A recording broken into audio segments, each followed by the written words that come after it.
Okay, this video is to fulfill a request from a few different people. I got a handful of people asking if I could show in detail and explain in detail how to lubricate a cherry switch or a cherry style switch without desoldering the switch from the circuit board and also lubing it while it's still attached to the circuit board.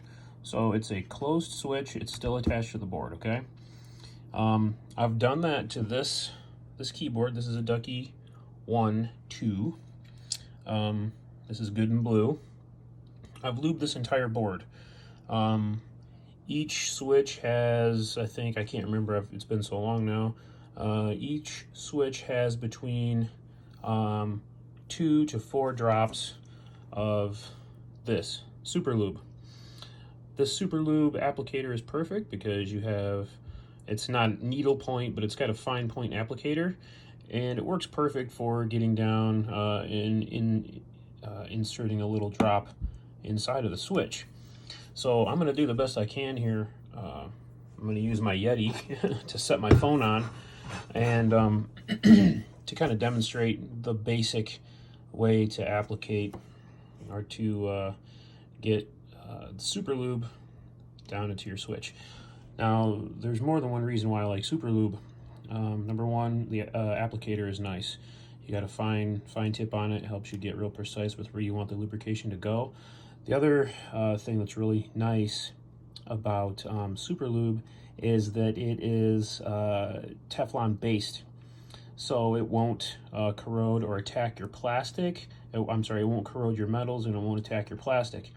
So you could literally fill your entire switch with this lubricant, which I've done, completely fill it, and the switch will still work properly from a mechanical perspective and from an electronics perspective.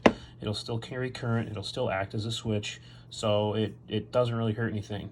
Obviously, it'll make a mess if you put too much in there, and if you get sloppy with the application of the lubricant, it'll get all over the place. But at the end of the day, who cares?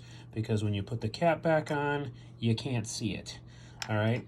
And obviously, the main reason why you're putting it on there is you're lubing your switch. It adds a little bit of smoothness to the switch and helps it feel and sound a little better. So I'll shut up and let me get to the main point here. I'm going to do the best I can here. I'm going to use, well, first of all, let me explain one more thing first, okay? So imagine this board stripped of all of its keys, okay?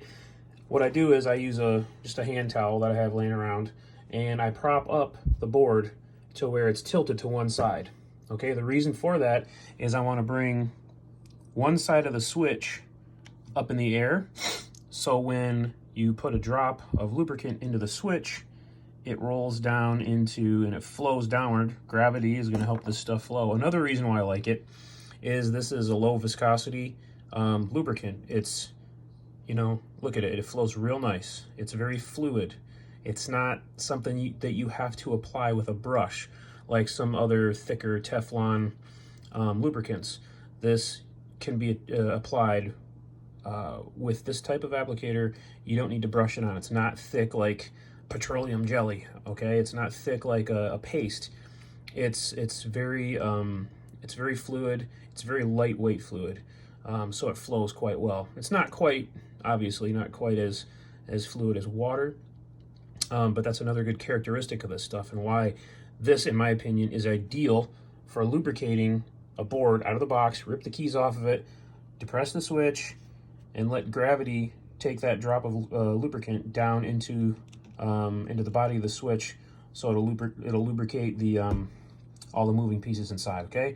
So there's many reasons why I use this, why I like this, and the method that I use, okay? So normally, if I was doing this whole board, take all the keys off of it with your good old-fashioned Ducky key remover. Take all your keys off, and I'll do 2 passes. I'll prop this side of the board up to get this. If it's propped up on the left side, you're going to be lubricating the right hand side of the switch, because you want to focus the lubrication you want to focus the lubrication on this side of the switch opening. And if the right-hand side of the board is tilted up, you're focusing on lubricating the left-hand side of the switch, okay? Hopefully that makes sense to you. So let me show you. I've already lubed this switch probably more than once, but let me show you exactly how to apply this stuff. Enough talking already, okay? So here's the basic way to go about it. Normally I just use my finger, but it'll get in the way of the video. So get the switch pressed down, and where you want to put that drop of lubricant is right in there. So just put a drop or two. Don't be afraid of it.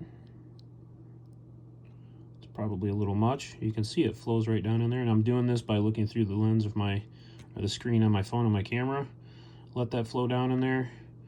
And don't let the switch slam up, because you'll splash it everywhere. But let that sit in there and work it around a little bit. And that's really all there is to it. Yeah, you're gonna get some in here, but once you get good at it, you can pretty much apply it on there without leaving any residue. And you just wipe it up with your finger and take a piece of paper towel or something and wipe it up. But that's really all there is to it. Just depress the switch, get this open right here, and just drop a couple drops inside there, and then you're done. Work it in and out, go to the next switch. Do every switch like that one time on the right hand side, and then tilt the right hand side up, and then lube the left hand side. And the reason why you're doing that is because you want gravity to pull that, or you want gravity to have that fluid flow down, and you want it to run on the inside wall of the side of the switch. That's why you're doing it that way. Okay, hopefully this answers all your questions, and hopefully this makes sense to you, and it's been thorough enough for you guys to attempt this on your own. As you can see, it's super simple. Press the switch down, put a couple drops in, work it around, wipe it off, and watch this. Yeah, I'll admit, that is a messy looking switch. I made a mess of that there. I was doing this with one hand while using a cell phone, but look at that. Put the switch on. It looks completely fine. Oh, but that feels so nice. And it sounds so good. This stuff is this is under $10 a tube. You can find it on Amazon. Or if you go to Menards, if you guys got a Menards near you, Menards has this hanging at the checkout aisle, just right there next to the bubble gum and beef jerky. They have some of this hanging right there. Pretty common stuff, easy to find. So, yeah, there's my Zowie there in the background. I got a custom corded Zowie Zap cables, by the way. Boom, Zap cables in the house. Did that mouse for me. I'm test driving a new Viper Razor, which I hate to admit because I hate Razor. But this thing is not hard to like. Very expensive, but dang, it is a nice mouse. Great switches, very light. I hate the rubber side stuff, and I hate that it has switches on both sides, but front and back switches. But it's a winner because you can actually get it. It's in stock. It's lightweight. It's got good switches, and as usual, the sensor is really good too. So I'm test driving this thing. Other than the fact that it's a Razor product, I really like it. So if you're into mice, yeah, check that thing out. It's money, but it's a nice mouse. So anyway, hopefully this keyboard video has answered all of your questions and fulfills all your hopes and dreams. Thanks, bye.